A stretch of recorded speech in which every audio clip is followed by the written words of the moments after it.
Well, by the way, what do you think of this McGregor Khabib? Have you been following that?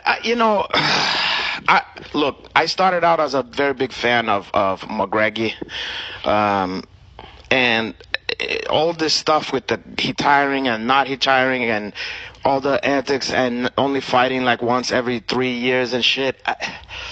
I look, it's starting to wear on me, and at this point, I'm starting to like lose interest. Just to be honest, and this is coming from a guy who was very, very enthusiastic about.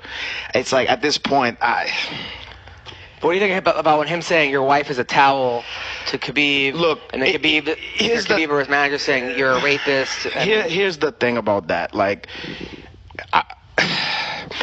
I understand the gamesmanship and wanting to talk shit to somebody, knowing the history of how people have taken insults towards the Muslim religion in the past, especially him. Yeah, him, but forget about him. He jumped out of the cage to fight the guy's friends. Yeah, but forget about him. Like people who get killed over that kind of shit, or like have a fatwa, like Larry David, and Salman Rushdie and stuff like that. And it's like Larry David. You obviously never saw the last season of Curb Your Enthusiasm. He get a fatwa put on him. It's funny shit. But in any case. He tried to do like a Broadway musical of like a Muammar Gaddafi or something like that, and then he makes some jokes, and then on like Jay Leno or whatever the fuck. Anyway, it's worth give it a shot. But I think that even though it might be funny, some of the shit he's saying, blah blah blah, it's in poor taste when it comes to how serious the other people take that one. But do you think he meant it like your wife was as a knock on Muslim religion, or just the woman had a her face? Look, he's not stupid. We're not stupid here. You could play dumb like that, but he's not. He's gonna say the one thing that get Khabib angry. Right. I mean, where he can really get into his skin, and unfortunately, it's also the thing that can get you hurt. I mean, like it can cause you some heel problems, you know. And then on the flip side, you can see how pissed they are because they're talking about rapists and stuff. At that point, for me, it's not fun. Not at all. It's not fun anymore. I like shit talking. I like Muhammad Ali. I like professional wrestling shit talking. Even with like Ben Askren calling Marty from Omaha, calling Usman. Yeah. That's kind of funny. Yeah, whatever. Yeah. Funny is funny, but certain stuffs, when it starts to be like just heel mean, religion and rape, and that kind of stuff, then it's like, nah. It take the fun out of anymore, and especially the way the last fight went. I could see if it was close or there was a bad decision or something, but it was kind of a decisive kind of deal and made him tap. Yeah, it just knocked him down. None of this is piquing my interest, to be honest. What about Paulie and Artem? That is piquing my interest. Now, that for some reason, you know what I like about that so much, I think, is that it's like this clash of cultures. You know what I mean? It's like you got this dude, this for Brooklyn, Paulie, but not. I was talking about Artem, like this Russian guy who live in Ireland. He's used to certain shit, and then you got this fucking New York Italian guy, a bitch for a bitch slap for a bitch, and then he's like, and then I like what he's like. You're gonna wind up in a fucking cemetery. You're gonna wind up in a fucking body bag. I'm gonna fuck you up. Like for some reason, I always had a soft spot in my heart for Paulie Malignaggi. Of course, he remind me of Jersey so Shore. many fucking dudes that I like know and have seen out there. And you know what, too? The reason why I really like him too is like when he's announcing, commentating. Great. He knows what the fuck he's talking about. 1000%. And I just during the fight. I know not necessarily before the fight. Sometimes he'll get the prediction wrong. Oh, but I'm saying during like, the fight when he's breaking down stuff, it's like this is a guy who knows what he's talking about. And maybe some people annoyed by that accent. I happen to have a soft spot in my heart. It's like Matt Serra and Longo. We're also from New York, so I spent a lot of time, the lion's share of my my 20s and whatnot. But And so I just have a soft spot in my heart. And then, like, of course, I don't have nothing ill will towards Artem. I like him, actually. Yeah. He follows me on Twitter. We actually talk. Yeah, and I got no problem with Artem. And he didn't get hurt there. It was just, but it just made me laugh. And I do want to see that. They're not even fighting next. Artem is fighting Hick Diaz next. I know. He might not beat Hick Diaz. This is true. It's going to be fun. And I'll tell you what. Now, everyone keeps saying that Paulie is going to murder these guys in bare-knuckle boxing. But I can't see how he doesn't, to be honest. Well, here's the thing. He's looked terrible the last couple fights.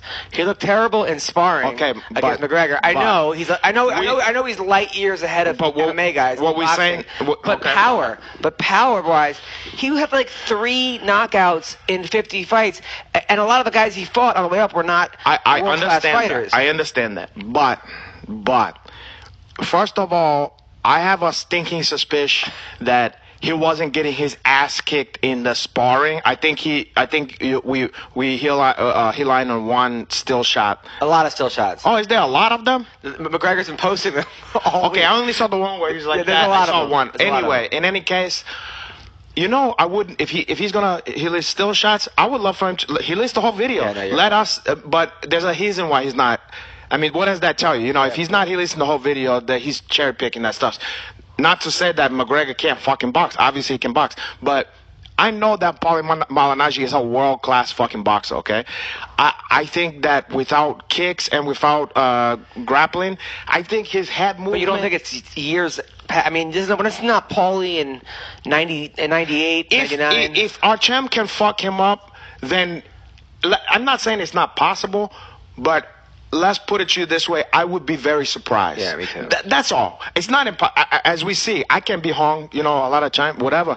But in my mind, from what I think I know, I think that Malignaggi is on a different level. I think that any pro boxer in boxing. But we're talking bare knuckle boxing too, and that's also. Yeah, but bare knuckle for him too. It's not like Artem is some kind of fucking knockout artist. You know what I mean? I mean, like Artem can hit, yeah, of course, but it's not like he's like. It's not like he's that. And also you gotta connect. I mean, Malignaggi's quick and elusive. You know what I mean? But he says he'll take on any MMA guy in bare knuckle boxing. Any weight? He just said any MMA guy. I would hope that. You see that thing where Anthony Johnson, like when he realized it was Anthony Johnson in that video? No. He was there in that video during the fight. Oh, you mean Humble Johnson? Yeah, I saw it. Yeah. I thought he was with Malignaggi. He was, but it kind of held him back a little bit. The way he was. He looked like. Yeah. Well, he don't want none of. No, but I think he means. You know what? I think that a guy who would be a better matchup for like a Malignaggi would be people like you, Dominic Cruz's, you, even TJ like Dustin Poirier or Michael Johnson or. Isn't he too big? Wait, aren't they? Dustin 47. I think Malignaggi's 47. Yeah, I think you need to put him to 145 or whatever. No. Yeah. I mean, no, I'm 55. But I would see him against like those lightning fast like little guys and shit. Not some big. By the way, in 2 weeks in L.A. Combate. You know who's fighting? Who? Kira Batara. Oh, and yeah. Angela Magana. Okay, was that some bullshit or was that some heel shit? I don't know. Did you see the video? Yeah, the video. They're fighting each other. Kira versus Magana. I couldn't tell if it was like. It seemed like it was bullshit. Like they didn't actually see them fight in a supermarket. Like there was no video cameras or anything. Yeah. Hey, I think shit. Kira probably got that one. Yeah, I mean, based on Magana's 0-9 in her last 9 fights. Oh, caray, yeah. She's a little monster, that little one, Kira? Yeah. You train with her? Yeah, I mean, did we ever... She's a wrestler.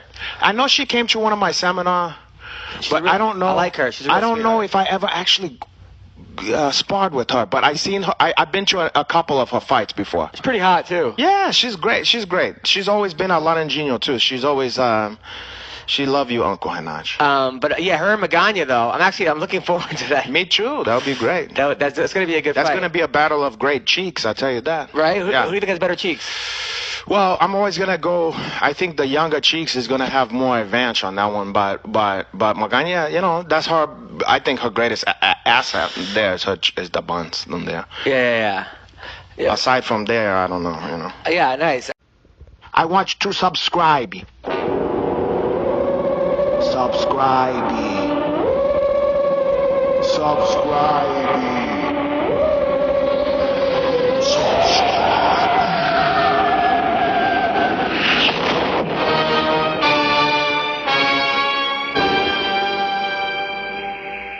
Hey, I'm not joking about that subscribing, okay?